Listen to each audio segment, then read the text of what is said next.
সন্তান এবং স্মার্টফোন আমাদের প্রত্যেকের হাতেই এখন একটি করে স্মার্টফোন আছে। এমন মানুষ হয়তোবা বাংলাদেশে খুঁজে পাওয়া যাবে না যে স্মার্টফোন সম্পর্কে কম বোঝে। প্রত্যেকের হাতে হাতে এখন স্মার্টফোন। আজকে এমনই একটা গল্প শোনাবো, হৃদয় ছুঁয়ে যাওয়ার মতো গল্প। সবাই সাথে থাকবেন। আমার স্বামী একজন প্রাইমারি স্কুলের শিক্ষক। একদিন রাতের খাবার দাবার শেষ করে আমি বসে বসে টিভি দেখছিলাম এবং আমার স্বামী বসে বসে ক্লাস 1-এর পরীক্ষার খাতা দেখছিল। হঠাৎ দেখলাম আমার স্বামী চোখের পানি মুছছে। তাকে আমি প্রশ্ন করলাম, কি ব্যাপার, কাঁদছো কেন, কি হয়েছে? পরে আমার স্বামী আমাকে উত্তর দিল, বসে বসে খাতা দেখছিলাম, একটা রচনা এসেছে, মাই উইশ।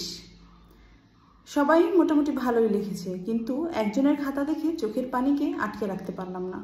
তারপর আমি তাকে জিজ্ঞেস করলাম, কেন, কি লিখেছে সে? তখন আমার স্বামী রচনাটা আমাকে পড়ে শোনালো।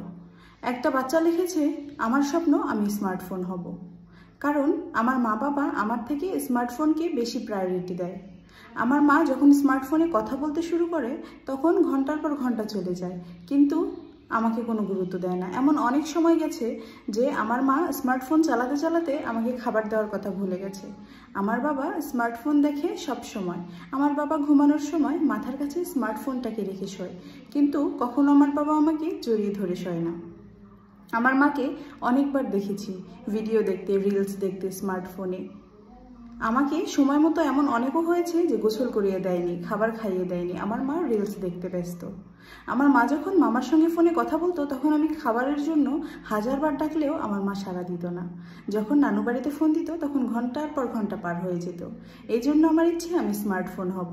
স্মার্টফোন হলে যদি বাবা মায়ের ভালোবাসা আবার ফিরে পাই। আমার মাকে দেখতাম, বাবা যদি কখনো দূরে যেত তাহলে স্মার্টফোনে বাবাকে চুমু খেত, কিন্তু আমার মা কখনো আমাকে চুমু খায়নি। আমার মা বাবার ফ্রি টাইমে তারা বসে বসে ফোন টিপত, কিন্তু কখনো আমাকে কোলের মধ্যে নিয়ে গল্প শোনায়নি, আদর করে ঘুম পাড়িয়ে দেয়নি। তাই আমার অনেক ইচ্ছা স্মার্টফোন হওয়ার। এই কথাটা শুনে, এই রচনাটা শুনে আমার চোখের কোণে পানি জমতে শুরু করলো। সত্যি কলিজায় গিয়ে লাগলো। তারপর আমি আমার স্বামীকে প্রশ্ন করলাম, আচ্ছা, কে লিখেছে এই রচনাটা? সত্যি এই উত্তরটা শোনার জন্য আমি মোটেও প্রস্তুত ছিলাম না। এই রচনাটা লিখেছে আমাদেরই সন্তান। তখন দুজনে এক জায়গায় বসে অঝরে কাঁদতে লাগলাম আর অনুভব করতে লাগলাম নিজেদের ভুলগুলো।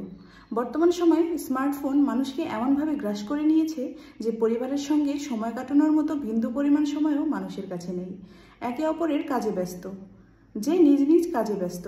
একটু সময় পেলে রিলস দেখতে শুরু করে দেয়, একটু সময় পেলে ভিডিও দেখে, এই করে সেই করে, কিন্তু আগের মতো মানুষের প্রতি সেই ভালোবাসা এখন আর পরিবারের কারোর মধ্যেই দেখা যায় না, চোখে পড়ে না। কিন্তু এই ধারণা থেকে এবং এই কাজগুলো থেকে বেরিয়ে আসতে হবে। জীবন অনেক সুন্দর, পরিবারের মানুষদেরকে সময় দিন, ভালোবাসুন, যত্ন করুন। শিশু সন্তানদের কখনো তাদের অধিকার থেকে বঞ্চিত করবেন না। আজ এই পর্যন্তই। সকলে ভালো থাকবেন, সুস্থ থাকবেন। আবার চলে আসবো নতুন এবং সুন্দর কোনো ভিডিও নিয়ে। আজকের ভিডিওটি দেখার জন্য সকলকে অসংখ্য ধন্যবাদ। আল্লাহ হাফেজ।